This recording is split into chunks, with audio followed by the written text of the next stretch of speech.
Amstrad CPC means a lot to me. Will you come and see how I play Desi? If you're in love with retro gaming, come and join the book. And if you want a Friday foursome, watch him and you could. Novabug.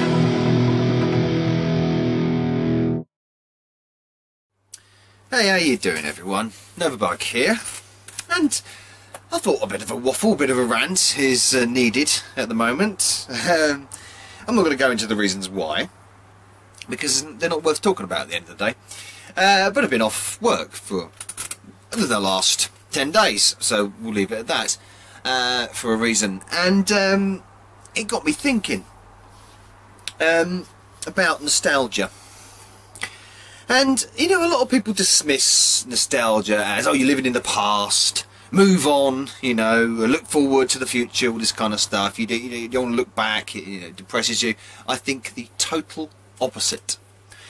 I think the total opposite, and I think a lot of us in the retro gaming sphere obviously think the same as well in a lot of different ways, and maybe to various degrees as well. Nostalgia, especially in the last couple of months, has become very, very important for me. Very important.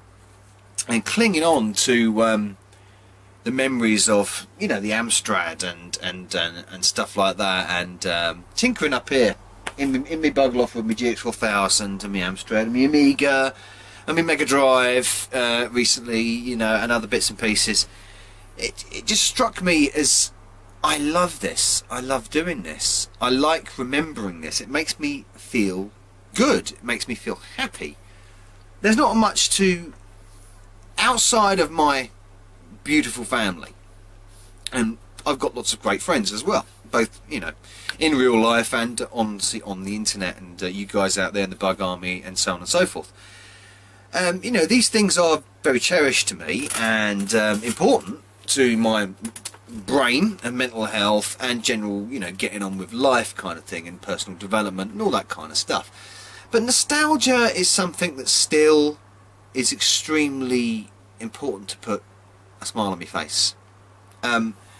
You know, it can depress you when you think back to a certain time, especially when it comes to TV music, not only just games but TV music, films as well. And you always have this sort of, they call it the rose-tinted view of things. Oh, you know, you remember things better than they actually were. But the thing is, I don't think that's true. I think they were actually good. They were actually very good. And just the decline of the quality of certain things has just gone down. And it's nothing to do with production, it's nothing to do with visuals or aesthetics or anything like that. It's to do with everything that's underneath that. It's to do with the writing and the skill and the dedication that's gone into something, whether it be a game, a film, a movie, a TV program or music or anything like that. A piece of art maybe. It's to do with what's the motivation underneath it. And all too often nowadays I only see motivation for money, motivation for making a quick buck, for manipulation of people. The Star Wars franchise, for instance, I think is so cynical now. What they've done with Star Wars, it's not that I'm saying I don't like the films. That's a different. It's not what I'm saying. What I'm saying is you can see the cynical nature in it. You can see that this is just a cash grab. We know that there is a great big Star Wars fandom from the first 3 films that go back to the 70s, and that was sort of like semi-capitalised on in the prequel trilogy. But the prequel trilogy still had more heart and more sense to it, you know, than the sequels, as it were. It looked like they were on the right track. When you know, Force Awakens, for example, it looked like you were on the right track. It looked like, oh, they're going somewhere here which is going to be very nice, like some harkbacks to the original series, and maybe a story that makes sense going forward, and then it all fell apart. Because it's all driven by money, it's all driven by ideology, and that just didn't happen in the past. It was driven by passion before. It was driven by what can I the creators and the writers was like, what do I find funny and what would other people find funny that I would find funny? And they would just make it, whether it was funny or not, they would just make it. And some things were successes and some were not. And they didn't hold back either. They didn't hold back on what they did. They wrote what they felt was funny. They wrote they felt was good, dramatical, whatever it was. They wrote a game that they thought would be great and interesting, and they just did it. Just did it, no filters. They just did it. You don't get that nowadays, and that's where nostalgia is so important, because in nostalgia it brings that creativity. That was the creativity that was there. I know I'm going off a complete tangent here. I just feel nowadays modern stuff, games and stuff, they don't have a lot of originality to them. They don't have a lot of creativity behind them. There obviously is creative minds there, but it seems that their creative minds are held back. They're held back by bureaucracy, by technocracy, by finance, by political correctness, and multitude of different things that hold back good stuff. And there are a few that have, you know, gone through and succeeded and negotiated this maze. You know, Red Dwarf being one of them that's managed to negotiate this maze. The reason why, maybe because Red Dwarf was so, I hate to use the word, but progressive at the time. You know, maybe that's the reason why it survived and is still good to this day. But then you get, you know, when you get into the situation of Disney sort of like trying to blank out their old films that made them famous, that made them rich. He's like, why are you doing that? They were a product of their time. They were great then. They're still great now. Why should they be erased from history? I know this is a completely different tangent which I'm going off on, but so let's get back to nostalgia. So nostalgia just still makes me smile. It makes me think back to a day where things were just much more relaxed. And you can make what you want and do what you want, and you know, going back to the 80s and the 90s seem so, it seems so just more freer than nowadays, you know, and most of the 2000s as well. Remember, I was talking to Mrs. Bug the other day, and I thought back to 2012, the Olympics of 2012, and I really loved that year. You know, the Wii U came out, got the Wii U that year as well.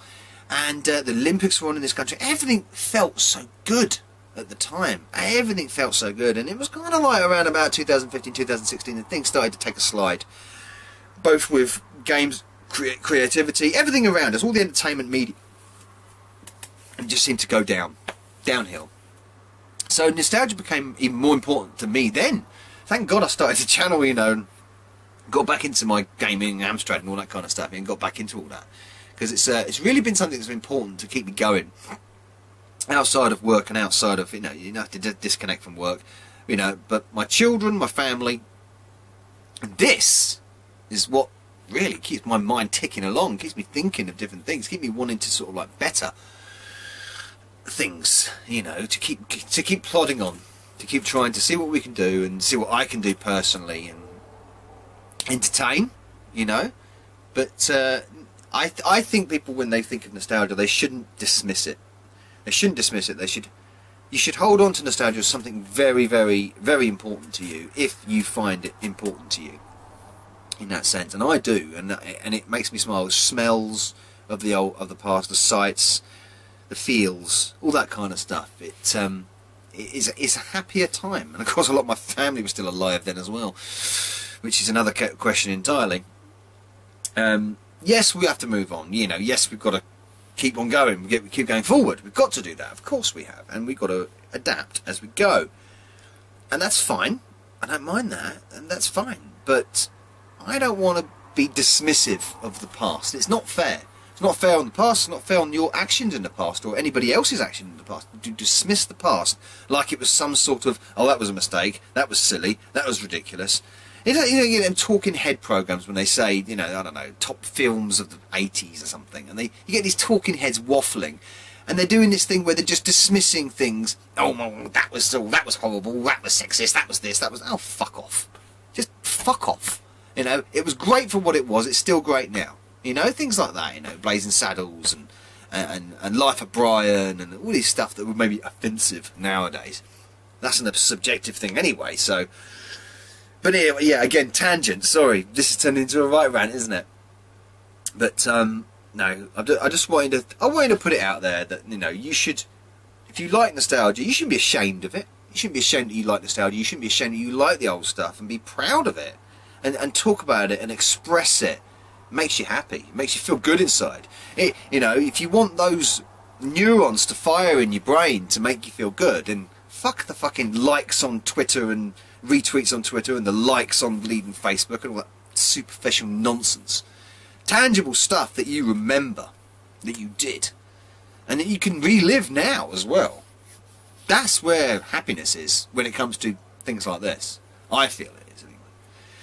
I don't know what you think. Let me know in the comments box, please. Always open to discussion. You know me. Thank you very much for watching me rant on a little bit like this. I think I'll wrap it up now because I'm probably going to bore you.